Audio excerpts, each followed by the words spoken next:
game day. You prepare all week like you did as a player, and you get to step on the football field the day of it, and the atmosphere. I've been in the SEC the last 3 weeks for my first 3 games, so Tennessee and A&M and Ole Miss, but those are wonderful environments on the day of the game. So it's been really enjoyable.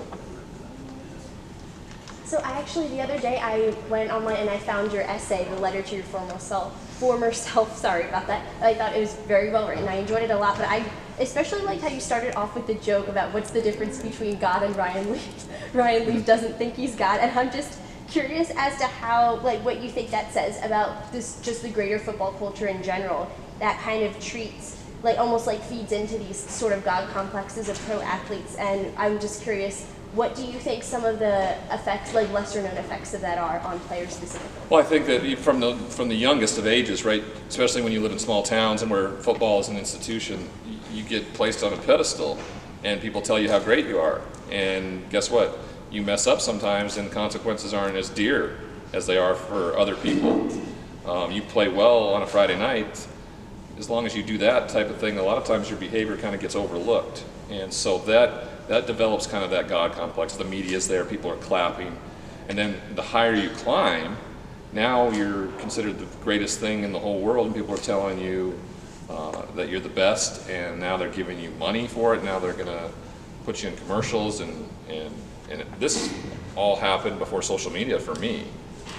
And so there was a joke that Sports Illustrated ran, and that was the joke.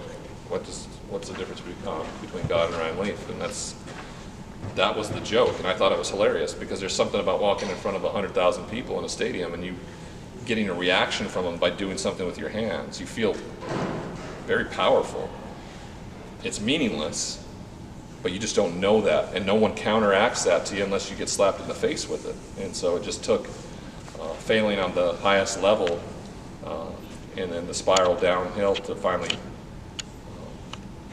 humble me in a way where I could fully understand that I'm exactly like everybody else, just a flawed human being trying to be better. How do you think social media would have affected your career? Probably would have put it on blast a lot earlier. Yeah, I'd imagine. My, I guess what's the word,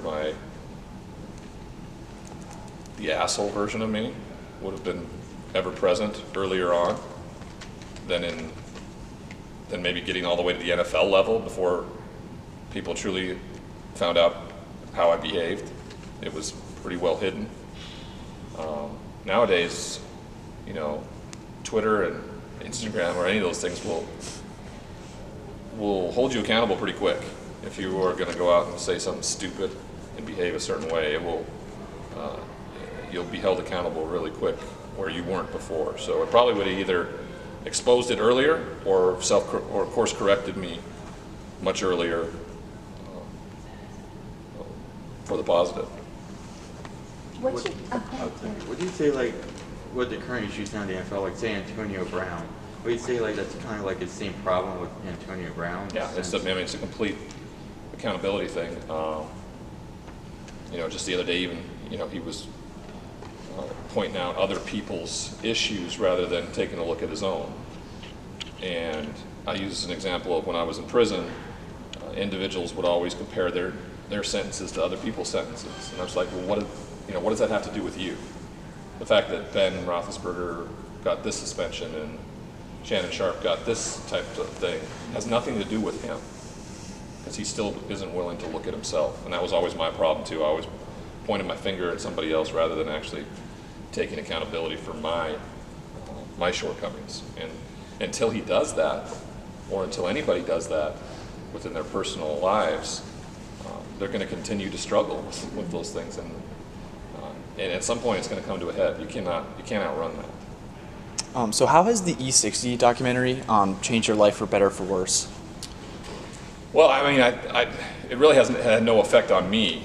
What it has had an effect on is the people who have seen it, and the people who still struggle, and who have been willing to reach out and ask for help, and who've changed their lives because of what ESPN has done. It's great. It didn't change anything for me. I didn't do it so people would look how great Ryan's life is. You know, that's not what this is about. All of this has, you know, nothing to do with me and everything to do about the individual who still struggles and needs some sort of hope. What have you found are the most effective ways to communicate about the psychological and physical effects of drug addiction and mental health issues to people who haven't experienced it firsthand? Okay, that was a lot of content, so can you say that again? So what have you found are the best ways to communicate struggles that you or other people have struggled with, drug addiction or mental illness? Just bare bones, show up, be transparent, be vulnerable, tell the people your real story. It doesn't cost me anything to be honest. Where I used to think it was, I lost equity in the idea that I had some sort of equity over everybody else because of my story, but it doesn't cost me anything to tell you the unvarnished truth of what my life was like, and therefore connecting and relating with the audience better than I ever could have as a football player or anything else. Following up, okay. Just talking about this event tonight, if people look back on this event 10, 15 years from now, don't remember anything from it except one thing, what would you want that one thing to be? That there's hope. No matter how bad it gets, it may hurt like hell, but you're going to be okay if you're willing to accept and ask for help. I think that's the biggest takeaway any of this can be. In my essay, I say that. I say, this is going to hurt like hell, but you're going to be okay. You're going to be better for it, and you're going to be able to help others. So everybody has that opportunity, and I will say it to the audience, and I will tell them that I could pick anybody in the audience right now to come up and tell me their story, and I would learn something, and I would be inspired, because every human experience is unique in its own way. But you've all overcome adversity, you deal with life on life's terms. It's inspirational, just the fact that you're here. So what brings you to southeastern Pennsylvania?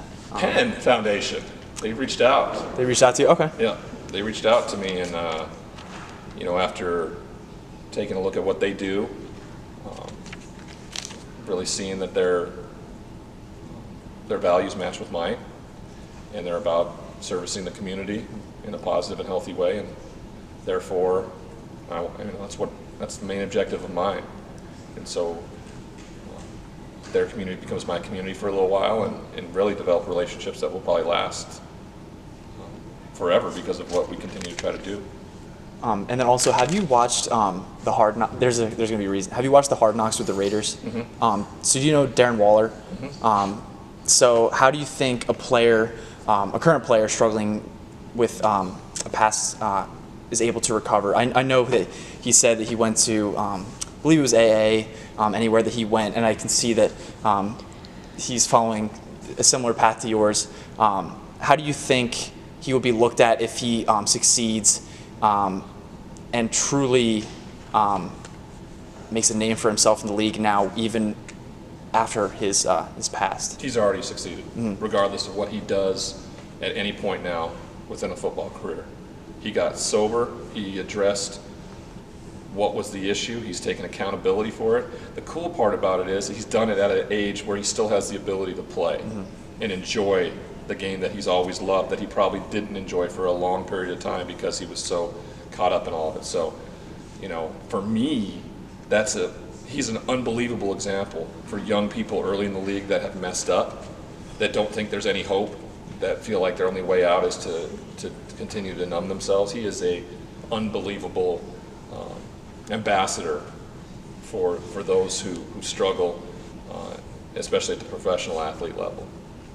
How do you think that we as individuals and as a society what can we do to reverse the trend of athletes being treated like commodities or products expected to perform as opposed to human beings? Like I'm thinking along the lines of Andrew Luck's retirement.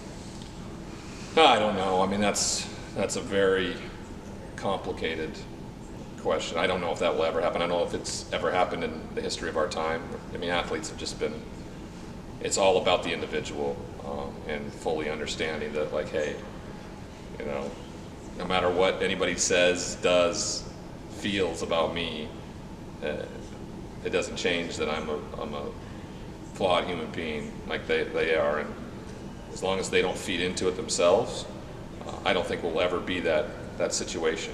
And it may neglect individuals like it has with Andrew Luck, where he felt relieved to be away from all of this. You know, and that's okay. It's okay if people don't want to do what people expect somebody to do because they've accomplished so much and have set themselves up for life and want a peaceful and chaotic life. We're going to have to wrap this up. Okay. Are there any You didn't even ask a final question. questions? You didn't even ask a question. I know, everybody's. You got one. You get the last So, one. yeah.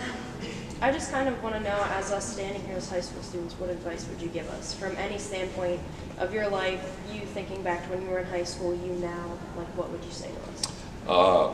Usually when I speak to young people, in particular athletes, it's usually just because you're a great athlete doesn't mean you're a good person. And I think that gets lost in a lot of people, and people are shocked when somebody acts out in a way, and that you're all, no one's better or worse. You know, the people that you see that may not have as much as you have in high school, you see them walking down the halls and stuff like that. Like, there's no class system. You're all the same. You'll find out that sooner than later that we're all the same. We deal with the same things, sometimes just in different ways, and it doesn't help anybody if our peers pile it on and make things worse, but rather you can be part of the solution. I think that's if you can learn that at a young age, that you actually can be a part of the solution. You actually have a choice in how you deal with any situation, good, bad, no matter if somebody calls you a name or posts something about you on social media. Like, life isn't fair. It's how you deal with it that matters, and you have control over that. And as a young individual, we think it's the end of the world a lot of the times.